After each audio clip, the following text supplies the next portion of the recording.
Welcome to the Blade Lab, or welcome back if you've been before. I have kind of a special knife review today. This is, as you can probably tell from all the documentation on the table, the RH Knives Taska 2. This is a custom, I guess you would call it a sort of mid-tech custom knife, and it is made by, let me get my notes here, sorry for the unpreparedness. Jan Samek, or Jan Samek. Sadly, I don't know exactly how to pronounce his name. Of RH Knives, he is one guy in the Czech Republic building custom knives. So I ordered this really because I had seen a very similar, almost identical knife reviewed by Jim Skelton. I don't know if it was maybe a year or two ago, probably in between. And I just thought, he raved about it, and I thought it was gorgeous. So I contacted Jan sometime after that, and I said, that knife you sent to Skelton for review? I want exactly that, except the one difference is that I requested a Damascus backspacer. So I somewhat expected him to anodize it, but in retrospect, I'm kind of glad he didn't, because the colors that you get in Damascus when you anodize it are really not going to match the red, which you can't do with by anodizing titanium. So it wouldn't match the dark matter red carbon fiber scales. So good choice, Mr. Samek. I appreciate it. Otherwise, let's get into it. I'm going to, while we have this here, we can look and see what it says. So it is the Taska 2 Gen 2. This is number 156. It is a liner lock. The blade steel is Elmax. Handles are, as I said, polished red dark matter carbon fiber. And this was built in July of this year. So I've had it now for 2 or 3 months, and been carrying it quite a lot. And spoiler alert, as usual, I really, really like it. So let's move these out to the way, and let's take a closer look and see what we have here. So one little nitpick, it looks nice, but the pivot is not a Torx. Obviously, it does come with a little pivot tool for it, so that's a big bonus. That said, I would, still prefer it to be Torx. It is a titanium frame underneath the carbon fiber. It is kind of stone-washed. As mentioned, the backspacer Damascus. The pocket clip and the blade are DLC coated, which is fantastic. Talk a little more about that later. What else do we have? You can see the cutouts. The frame itself, unlike some liner locks, it's basically, in effect, it's a frame lock, with carbon fiber on top of it, because the frame is pretty thick and the lock bar is also pretty thick. So, I like that too. As a consequence, though, the knife itself is pretty wide. I haven't actually measured it. Let me just get my little paper tape up here and just see what this actually comes to width-wise. It's about 5 1/8 inches. Yes, I have a pink paper tape. That's because I am confident in my masculinity. Thank you very much. So actually not as thick as I thought, but it feels great in hand. Aside from the proprietary pivot, which obviously you can use a regular screwdriver for that too, so not too many demerit points. These screws holding the carbon fiber overlays on are T8s. I have disassembled it, and I will throw up a picture of the disassembly. I'm not going to do it on camera just because it takes a little too much time. It can be awkward, but it was no problem. I found that it had steel bearings, which I replaced with skiff bearings. But the action was good when I received it, and it's maybe a little bit better on skiffs, which is usually what happens. So let's, yeah, I did say these were T6s. Let's open her up. And so this Taska 2 comes in two different blade shapes. It's hard to see it because I have sharpened it, and I probably took the slight point that was here out. So it's a very subtle kind of American, or no, I guess it would be a Japanese tanto. So you have this sort of curved section, and then there's a little bit of a break right about here, and then this is more of a flat section towards the rear. As I said, the blade is kind of a semi-polished, sorry for the reflection, semi-polished DLC coated over a stone wash. As I think Mr. Skelton, Jim said, it would be pretty cool if he did it like a pure mirror. Another nitpick I have is that you see the DLC coating. I'm not sure how this happens, but it's not entirely even. It's got these sort of different density going on there. Probably has to do with the way he's doing the DLC, which I don't really know what it is, but I'm sure he doesn't have access in his little shop to a full-on, ionic DLC sprayer. So, however he's doing it, it's not an entirely even tint as a result of the DLC.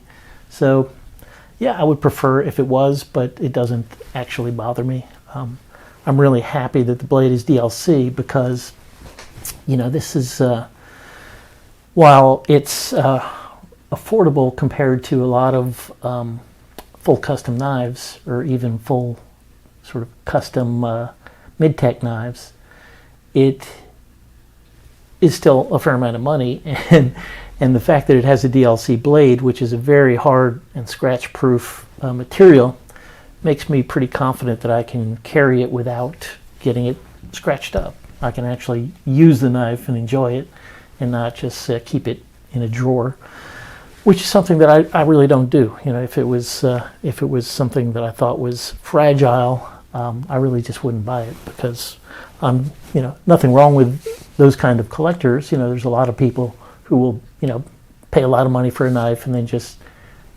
basically they're all safe queens, and they just have them to enjoy having them. And I have nothing against that, but it's just not me. So yeah, that's a real positive to me. This was purchased with my own funds, I should say. What else were we missing? Yeah, the blade centering came just about perfect, and after disassembling and putting in the skiff bearings, it is still pretty much dead on as far as I can tell. So that's great. So yeah, what attracted me to this knife was really, as I just said, the sort of durability of it with this finish, and also just the, be honest, just the good looks. I just think it's a great looking design. Materials are very good. Elmax steel is a very serviceable steel. It's not the best. It's kind of like in the middle of. Oops, I see a dog hairs on my mat here. Sorry. Yeah, but it's good. I have a bunch of knives in Elmax, and it's just a solid steel. The action is really good. It's I like knives that have multiple forms of deployment, and this one has that. It has the rear flipper, which works great. really, you're not going to fail it if you're intending to. If you're not intending to, you can, but it has, it's got enough pop and enough leverage. Even though it has no jimping, it does have, a little bit of a lip to it. Kind of hard to see right now. But yeah, it has, and you can sort of nestle your finger in this cutout here. But as a result, it's a very reliable and very satisfying flipper. Hang on one second. My monitor, as usual, has gone out, and let me find out why. I'll be back. And I'm back. So I was talking about the action. So yeah, flipper action is awesome. You also have this sort of blade hole, which allows for an excellent reverse flick. Let me zoom out a little bit here. So yeah, the reverse flick is great. No problem at all. The thumb flick is, well, that was not a good one, but it's pretty good. It's I'm kind of doing it parallel to the mat, but if you're doing it normally, it works. Sorry, it's not as good as the reverse flick and the flipper, but it's perfectly good for thumb flipping too, if you're not in this awkward position. So on the close, it's definitely not fall shut. It's more of a sort of shake shut, but it's very smooth. It's kind of a more similar, even though it's on bearings, it almost feels like a washer knife, so it's a very consistent action, very smooth, no grit to it at all. So yeah, if somebody had told me and I didn't look that this was on PB washers, I would not dispute them. And I like that sort of action. I really don't prefer knives that just free fall. The lock bar access is pretty good. There's a little bit of a cutout here for access. The lock bar itself has a little chamfer on it, so yeah, you can definitely get in there from the side. It is a little bit stiff, the lock bar itself, but not objectionable at all. It's very easy. So yeah, that's lock bar access is, I would say, good. Not great, but good. So let's talk a little about just the dimensions of this knife. And maybe starting off, I should do some size comparisons. So fortunately I was not entirely prepared here. Let me pull out my usual size comparison knives. So this is, I would call it a full-size knife. This is next to the PM2. They are about the same size, although the Taska has way more cutting edge. And this is a Benchmade bug out, much smaller in terms of no lock bar on the bug out. Let's look at it as far as thickness goes. So you can see it is thicker for sure than the PM2, but still not a super thick knife by any means. The carry profile is very good. When you look at it closed up, it's pretty slim. This thumb tab does not stick out quite a lot at all. Oh, I forgot to mention that it does have a lanyard loop if you care about such things. I do not, but it is here. It's hard to see with this darker background, but it's there. So in terms of actual dimensions, the blade length is the total blade length is actually just a hair under 3.5 inches. The cutting edge is, that's measuring from the tip of the scale, the foremost part. The actual cutting edge is just a little over 3.5 inches, so that's a little unusual. The overall length of the knife is just over 8 inches, and the closed length is just over 4.5 inches. So you can compare the closed length to the PM2 and the bug out. So you can see it's a pretty compact carry. You know, it has much more blade length than either of these knives, and it carries as well, if not better, at least than the PM2. Weight is 4 ounces. Maybe I'll throw up the disassembly video again. In that you can see that there's quite a bit of internal milling. I won't try to show it with a flashlight. The blade stock thickness is 0.137, so that's just a little on the thicker side of what I would call average, I would say. Came with a very sharp edge. I got a best score of 115, which is excellent. That's about twice as sharp as the average factory edge of the ones that I have computed, and that's well over 100. The thickness behind the edge, as I mentioned, I have already sharpened this, and it is now sitting at 15 degrees per side. And even at 15 degrees per side, it is still only 12 thousandths of an inch behind the edge, which is very slicey indeed. Just one issue with the DLC, the shiny DLC, is that it collects fingerprints. But I would much rather have fingerprints that can be wiped off than scratches which cannot. So, yeah, very slicey.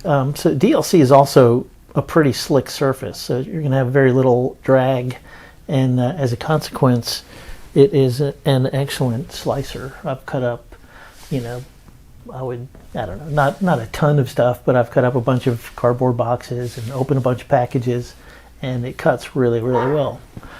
What else do we have here on this? Ergonomics. The handle is very comfortable. You don't, in this grip, you don't feel the clip at all. You can also sort of choke up on it, and kind of a trigger grip, which puts you like immediately behind the edge, which is great. It has jimping on the top of the spine, which is grippy but not uncomfortable, so that is very nice. Reverse grip, is also fine. You know, if you want to do this sort of pull grip, also very good. You know, it's a very neutral handle, very comfortable. And as I mentioned, because it does have a fair amount of thickness, it does, even though it's narrow, it fills up the hand pretty well. The pocket clip goes in and out of pocket very easily. It has, the tension is, I would say, pretty light. You know, if you're someone who is worried about the knife falling out of your pocket, has never happened to me, but I suppose it's possible. So it doesn't have a whole bunch of tension. You could always bend it in and add some, but it's perfect for me. It works great. I'm not worried at all about it falling out of my pocket. Really, one of the few nitpicks I have about this knife, ergonomically, is that let me go up here. It's kind of sharp. You'd see that this comes to a pretty sharp edge over here. So sometimes when I'm disengaging the lock bar, you know, it's my sort of ring finger on this hand is kind of on that edge, and it's a little uncomfortable. So, you know, if I was going to recommend sort of any change, I guess it would be to maybe just add a little bit of thickness to that, or I don't know what else you could do. Maybe if you rounded it off a little bit more, it would probably be a little less pokey. But it's really not an issue. It's not something that bothers me. It's just something, you know, you notice every now and then. We're like, oh, what's that? And it's the clip.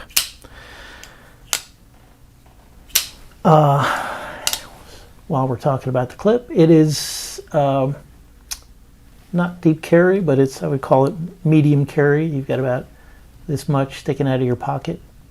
That is perfectly good for me. I don't really like 100% deep carry myself, just because I like to have something to grab onto. Aesthetically, I've already talked about it, but yeah, one of the awesome things about this knife is the polishing job that Jan or Jen does on the carbon fiber. My dog is, mailman just came, so my dog is going apeshit. Sorry about that. There we go. So yeah, it must be, I guess it's a lot of work to polish carbon fiber like this, because you just don't see it like in production knives. I mean, offhand, I can't think of a production knife that has polished carbon fiber like this. I just think it's so beautiful. You know, you get the nice reflectance, but you also get the pattern and the color of the, in this case, the red and the dark matter fat carbon. Yeah, so I think it's gorgeous. I like the little sort of variation that we got with the Damascus backspacer, and of course the gear pattern back there as well. So I think that adds a little pop to it. Maybe not worth the extra cost, but I like it anyway.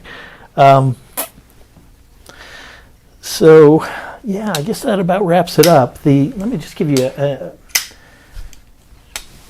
try to describe what the knife feels like. So it just feels super solid. It feels like the tolerances are really tight. It feels like a quality knife. You know, it's hard to describe the difference between a sort of semi-custom or mid-tech and a full sort of production knife, because a lot of it just has to do with the way it feels in hand, and the way it sounds, and the way, you know, parts sort of glide smoothly together. But all of those things that sort of add value in the sort of mid-tech and semi-custom knife, all those things are present here. If it's, again, hard to describe, but it just feels solid. It feels like a different thing than you're going to get from your typical, you know, Benchmade, Spyderco, Wee, Sencut. It's a level above. That's what I'm trying to say. And you really can't appreciate it until you have it in your own hands and feel the difference. But I've handled a bunch of knives, and I will tell you that it is different, and it is, in my opinion, worth it.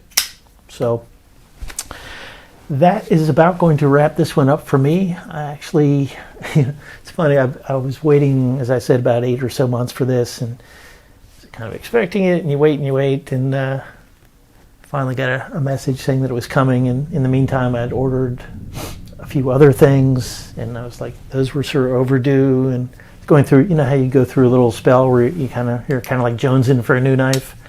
Well, that sort of happened to me, and then like all these things I've been waiting for all came like on the same day or within like 2 days of each other.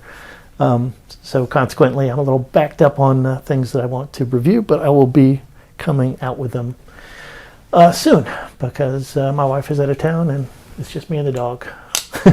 So I hope you enjoyed it. I recommend this highly if you're in this sort of market. You know, I understand that not everyone is, but yeah, it's awesome. And until next time, thanks for stopping by. If you enjoyed it, please click that little thumbs up button down below the video. If you enjoy this kind of content, please subscribe. It is free. And y'all have a good one. Take care now.